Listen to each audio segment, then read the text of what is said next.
ಐತಿ ಮತ್ತು ಅದಕ್ಕೆಲ್ಲ ಆರಿಸ್ಬೇಕು ಭಾಳ ಅದಲ್ಲ ಈಗ ಮಹಾರಾಷ್ಟ್ರದಾಗ ಎಲ್ಲ ಶಿಫ್ಟಿಂಗ್ ಆಗ್ಯಾವ ಅವಾಗ ಇಲ್ಲಿ ಸ್ವಲ್ಪ ಮಳಿಗಳು ಮಹಾರಾಷ್ಟ್ರ ಸರ್ಕಾರ ಮಾಡಿದ್ರೆ ಇಲ್ಲ ಬಟ್ ನಮ್ಮ ಕರ್ನಾಟಕದವ್ರು ಮಾಡಿದ್ರು ಅದು ಭೀ ಅವ್ರಿಗೆಲ್ಲ ಅವ್ರಿಗೆ ಹೆಂಗೆ ಕೊಡ್ತಾರೆ ಅವು ಊರುಗಳು ಮೊದಲೇ ಅವು ಏನು ಪೂರ್ವದಾಗ 50-40 ಆಗ್ಯಾವಲ್ರಿ ಅವಾಗ 2 ಊರು ಆದ್ರೆ ನಮ್ಮ ಬರೋಡವ್ರಿಗೆ 2 ಆಗಿಲ್ಲ ಆದ್ರೆ ಅದೇ ಸುಮ್ಮನೆ ಇದು ಒಂದೇ ಪಾರ್ಟ್ ತಗೊಂಡ್ರಿ ಒಂದು ಪಾರ್ಟಿಗೆ ಒಯ್ದಲ್ಲಿ ಒಂದು 23 ಎಕರೆ ಅದು 23 ಮಂದಿಗೆ ಒಯ್ದಲ್ಲಿ ಅದು ತಾಕಿ ಶಿಫ್ಟ್ ಮಾಡ್ಯಾರ ನೋಡ್ರಿ ಆದ್ರೆ ಪೂರ್ವವಾಗಿ ನಮ್ಮ ಬರೋಡೂರ ಕಡಕಡಿತ ಹೋಗಿಲ್ಲ ಅದು ನಮ್ಮ ಊರಿಗೆ ಉಳಿದ್ರಿ ಎಲ್ಲ ಪ್ರತಿಯೊಂದು ಊರುಗಳು 2 ಆಗ್ಯಾವ ಆಗಿನ ಟೈಮ್ದಾಗ ರೀ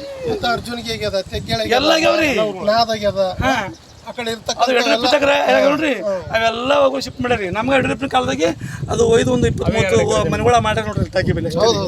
ಅಷ್ಟೇ ಮಾಡ್ಯಾರಿ ಮತ್ತು ಅವಾಗ ನಮ್ದು ಈಗ ಇದು ನಮ್ದು ಎತ್ತರ ಮ್ಯಾಗ ರೀ ನಮ್ಮ ಊರಿಗೆ ಏನಾದಕ್ಕೆ ಅದು 49ರಾಗ ಹಿಡ್ಕೊಂಡು ಸರ್ವೆ ಮಾಡಿದ ಕಾಲಾಗ ನಮ್ದು ಅಶೋಕ ಆಗುತ್ತೆ ಅಂಗಡಿ ನೋಡ್ರಿ ಕಿರಣ ಅಂಗಡಿ ಅಲ್ಲಿ ಮಟ್ಟ ಒಂದು ಸರಿಯಾಗಿ ಕಿಂದ್ಕೊಂಡು ಅಲ್ಲಿ ತನಕ ಬರ್ತಾವೆ ಯಾವ್ದಕ್ಕೆ ಇದು ನಮ್ಮ ಸ್ವಂತ ಬ್ಯಾಚ್ ಬಿಟ್ಟಿರೋದ್ರಿ ಅಲ್ಲಿ ಮಟ್ಟ ಬರ್ತಾವ ಒಂದು ಲೆಕ್ಕ ರೀ ಹಿಡಿದಂದ್ರೆ ಅವ 8 ಟೈಮ್ ಹಿಡಿದ್ರೆ 11 ಟೈಮ್ ಹಿಡಿದಾಗ ಅಲ್ಲಿಗೆ ಬರ್ತದೆ ಲೆಕ್ಕ ಹಾಕೊಂಡ್ರೆ ಅದೇ ಒಂದು ಇದ್ರ ಮ್ಯಾಗ ಅವಾಗ ಒಂದೇ ಪಾರ್ಟ್ ಇದು ಈ ಬಾಗಿಲು ಹಿಡ್ಕೊಂಡ್ರಿ ಒಂದು ಪಾರ್ಟ್ ರೀ ಒಂದೇ ಮತ್ತೆ ನಮ್ಮ ಮನೆಗಳು ಹೋಗಿಲ್ರಿ ನಮ್ಮ ಹಳೆ ಹೋಗಿಲ್ಲ ಒಂದೇ ಪಾರ್ಟ್ ಅಂತ ಅವ್ರು ತೊಗೊಂಡು ಎಲ್ಲ ಅದು ಪೂರ್ತಿ ಎಲ್ಲ ಹಸಿ ಉಳಿದ್ರಿ ಅಲ್ಲಿ ಯಾರು ಇಲ್ರಿ ಜನರದ ಯಾರಿಲ್ಲ ಪೂರ್ತಿ ಎಲ್ಲ ಈ ಶಿವಾಜಿ ಕೊಡ್ರಿ ಇವರು ಮಂದಿ ಎಣ್ಣೆ ಹೊಡ್ರಿ ಮಂದಿ ಇದು ಪೂರ್ತಿ ಅಷ್ಟೇ